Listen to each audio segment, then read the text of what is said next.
হাউলিত অগপৰ যোগদান কাৰ্যসূচী। অগপত যোগদান কৰিলে অসম বিধানসভাৰ প্ৰাক্তন সচিব IAS বিষয়া তথা অসম আন্দোলনৰ নেতা হেমন্ত দাসে। আঞ্চলিকতাবাদৰ উত্থানৰ বাবে আজি আনুষ্ঠানিকভাৱে তেখেতে অগপত যোগদান কৰে। দীৰ্ঘদিনৰ প্ৰশাসনিক বিষয়া হিচাপে ৰাজ্যক সেৱা আগবঢ়াই অহা হেমন্ত দাসে এইবাৰ খোজ দিছে ৰাজনৈতিক ক্ষেত্ৰলৈ। হেমন্ত দাসৰ অগপত যোগদানে ভৱানীপুৰ সৰ্বুক সমষ্টিৰ ৰাজনৈতিক পথ পৰিৱৰ্তন হোৱাৰ সম্ভাৱনাৰ উপৰিও তেখেতৰ যোগদানৰ বাবেই অঞ্চলটোত অগপৰ দল অধিক শক্তিশালী হ'ব বুলিও জনাই অগপৰ শীৰ্ষ নেতৃত্বই। আজিৰ এই যোগদান কাৰ্যসূচীত উপস্থিত থাকে সাংসদ ফণীভূষণ চৌধুৰী, প্ৰাক্তন সাংসদ কুমাৰ দীপক দাস, অঞ্চলটোত থকা শ্বহীদ পৰিয়ালৰ সদস্যবৃন্দৰ লগতে অগপ দলৰ শীৰ্ষ নেতাকৰ্মীসকল। যোগদান কাৰ্যসূচীৰ শেষত সাংবাদিকৰে হোৱা এক সাক্ষাৎকাৰত হেমন্ত দাসে কয় যে মোৰ সামাজিক যাত্ৰাত 17 বছৰৰ পৰা আৰম্ভ হৈছিল। আজি আনুষ্ঠানিকভাৱে ৰাজনৈতিক যাত্ৰা আৰম্ভ কৰিলোঁ। তেখেতে কয় যে মই ছাত্ৰৰ ৰাজনীতি তথা সামাজিক নীতিৰ সৈতেও জড়িত আছিল আৰু সেই সময়তে সামৰিক বাহিনীৰ নিৰ্যাতনৰ বলি হৈছিল। 42টাকৈ গোচৰ মোৰ ওপৰত জাপি দিয়া হৈছিল আৰু সিদিনা অসম আন্দোলনত খৰ্গেশ্বৰ তালুকদাৰ শ্বহীদ হৈছিল। তেখেত আছিল অসম আন্দোলনৰ প্ৰথমগৰাকী শ্বহীদ আৰু সেইদিনা হাউলিত হাজাৰ হাজাৰ মানুহ গোট খাইছিল। নিৰ্বাচনৰ প্ৰসংগত সাংবাদিকৰ প্ৰশ্নত হেমন্ত দাসে কয় যে মোক দলে যি দায়িত্ব দিয়ে সেয়াই কৰিম। মোৰ যোগদান নিৰ্বাচন কেন্দ্ৰিক নহয়, মোৰ যোগদান জাতীয়তাবাদী চিন্তাধাৰা সংযুক্ত যোগদান। হেমন্ত দাস ডাঙৰীয়া এগৰাকী আন্দোলনত আছিল আৰু তেওঁৰ চাকৰি জীৱনত তেওঁ যিমান কাম কাজ কৰিছে বা যিমান আগবাঢ়ি গৈছে তেওঁ এই আঞ্চলিকতা মনোভাৱৰ লৈয়ে তেওঁৰ চাকৰি জীৱন শেষ হৈছে আৰু সেইবাবে চাকৰি জীৱনৰ পৰা অৱসৰ লৈ অহাৰ পিছত তেওঁলোকে সামাজিক জীৱনত তেওঁ নিজকে আত্মনিয়োগ কৰিছে।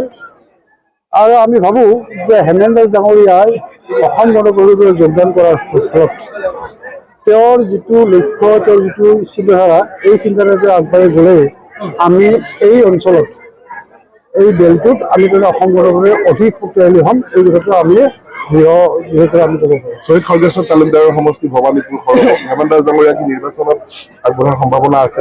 সম্পূৰ্ণ নাই। এইটো বস্তুটো তাৰমানে হেমন্ত দাস ডাঙৰীয়া আপোনালোকে কৈছোঁ, আপোনালোকে এইবিলাক আপোনালোকে নিজৰ চিন্তাধাৰা, আপোনালোকে কল্পনা।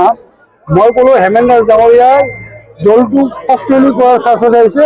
হেমন্ত দাস ডাঙৰীয়াই এতিয়া তাৰমানে কোনো ধৰণৰ তাৰমানে নিৰ্বাচন কেন্দ্ৰিক চিন্তাধাৰা নাই।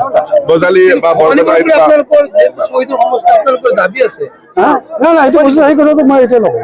সেইটো কথা নাই, এতিয়া আজি হৈছে হেমন্ত দাস ডাঙৰীয়াই অসম গণ পৰিষদত যোগদান কৰিছে।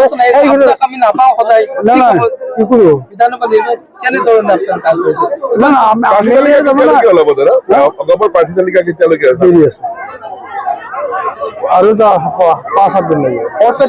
বৰপেটা লোকসভা সমষ্টিত কিমানখন আসন আছে অঞ্চল দখল আপোনালোকে? এতিয়া আচলতে 10টা আসন আছে, 10খন আসন আছে। ইয়াতে এতিয়ালৈকে ঠিক হোৱা নাই, কিন্তু হ'ব পাৰে।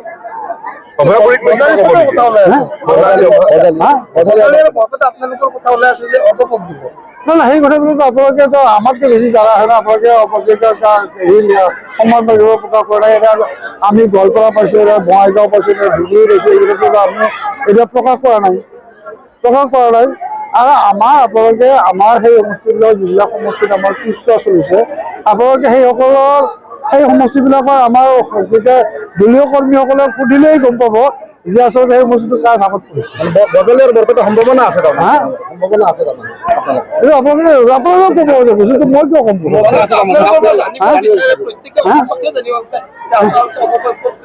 আমি যেতিয়া আলোচনা শেষ হ'ব তেতিয়া আমি জনাই দিম। এতিয়া কিয় আমাৰ আলোচনাৰ মেজত আছে নহয়। বৰপেটা গজালি আমাৰ আছে, আছে, আমি বিচাৰিছোঁ, হ'বও পাৰে। আচলতে মই ইতিমধ্যে কৈছোঁ যে মোৰ সামাজিক যাত্ৰা 17 বছৰ বয়সৰ পৰাই মোৰ সামাজিক যাত্ৰা। কেৱল ৰাজনৈতিক যাত্ৰাটো আৰম্ভ হোৱা নাছিলে, আজিৰ পৰা ৰাজনৈতিক যাত্ৰা আৰম্ভ হ'ল। ছাত্ৰ ৰাজনীতিত আপুনি জড়িত আছে সক্ৰিয়ভাৱে? ছাত্ৰ ৰাজনীতি যদি সেইটো ৰাজনীতি বুলি কোৱা যায়, সমাজনীতি ৰাজনীতি মোটামুটি একেই। গতিকে সেই সমাজনীতিত, ছাত্ৰ সমাজনীতিত মই জড়িত আছিলোঁ, ওতঃপ্ৰোতভাৱে জড়িত আছিলোঁ। সামৰিক বাহিনী নিৰ্যাতনৰ বলি হৈছিলোঁ। 42টা গোচৰ মোৰ বিৰুদ্ধে জাপি দিয়া হৈছিলে। খগেশ্বৰৰ মৃত্যুৰ দিনাও আপুনি এই ধৰণৰ খুব মানে বাস্তৱ কিছু পৰিস্থিতিৰ সন্মুখীন হৈছিলোঁ আমি। হেজাৰ হেজাৰ মানুহ গোট খাইছিলে সিদিনাখন। হাউলিত হেজাৰ হেজাৰ মানুহ গোট খাইছিলে। যিদিনা খগেশ্বৰ খগেশ্বৰ শ্বহীদ হৈছিলে সিদিনাখন হেজাৰ হেজাৰ মানুহ গোট খাইছিলে। আৰু সেই সময়ত আমাৰ নেতা আছিল নিশীথ দাস ডাঙৰীয়া, নিশীথ দাস, ডেভিড লেজাৰ, আব্দুল হান্নান, আব্দুল মান্নান, হৰিণী তালুকদাৰ, এইসকল সকলোৱে মিলি এটা বৃহৎ মানে গণ ৰোষৰ পৰা এই কিছু অঞ্চল তেওঁলোকে ৰক্ষা কৰিবলৈ সক্ষম হৈছিল। নহ'লে সেইদিনাখন এক ভাতৃঘাতী সংঘৰ্ষ অনুষ্ঠিত হ'ল। আৰু পুনৰ আঞ্চলিকতাবাদী ৰাজনীতিত জড়িত ভৱিষ্যত পৰিকল্পনা কেনেধৰণে? দলে যি দায়িত্ব দিয়ে। তথাপিতো আপুনি আপোনাৰ কথা ওলাই আছে যে ভবানীপুৰ বা বজাৰত আপুনি আহিব। মোৰ যোগদান নিৰ্বাচন কেন্দ্ৰিক নহয়, মোৰ যোগদান জাতীয়তাবাদী চিন্তাধাৰা সংশ্লিষ্ট যোগদান। যদি দলে দায়িত্ব দিয়ে, দলে মই কৈছোঁ নহয়, দলে যি দায়িত্ব দিয়ে মই পালন কৰিম। নিৰ্বাচন খেলিব ক'লেও, দলে যি দায়িত্ব দিয়ে, যদি নিৰ্বাচন খেলিব কয়, দলে যি দায়িত্ব দিয়ে, নিৰ্বাচন খেলিব কয় যদি দলে কি দায়িত্ব দিয়ে মই কৈছোঁ। দলে যি দায়িত্ব দিয়ে প্ৰাৰ্থী হ'ব লাগিব তেতিয়া দলে সিদ্ধান্ত ল'ব। মইতো দলৰ সিদ্ধান্ত সদায় মানি ল'ম, কিন্তু মোৰ যোগদান নিৰ্বাচন কেন্দ্ৰিক যোগদান নহয়। আপুনি কিছু কথা কৈছিল যে অৰ্থনৈতিক কিছু বিপ্লৱৰ চেষ্টা চলাব। মোৰ এটা নিজস্ব এটা পৰিকল্পনা এটা আছে। দলে আজি দলৰ মজিয়াত ক'বলৈ মোক কৈছে। আমাৰ মাননীয় সাংসদ ফণীভূষণ চৌধুৰী ডাঙৰীয়াই দলৰ মজিয়াত মোৰ সকলো কথা ক'ব পাৰিম বুলি কৈছে। গতিকে মই এই 7 দিনৰ ভিতৰত মোৰ গোটেই প্ৰস্তাৱটো মই লিখিত আকাৰত দলক দি দিম। কিন্তু এতিয়াতো নহ'ব একো।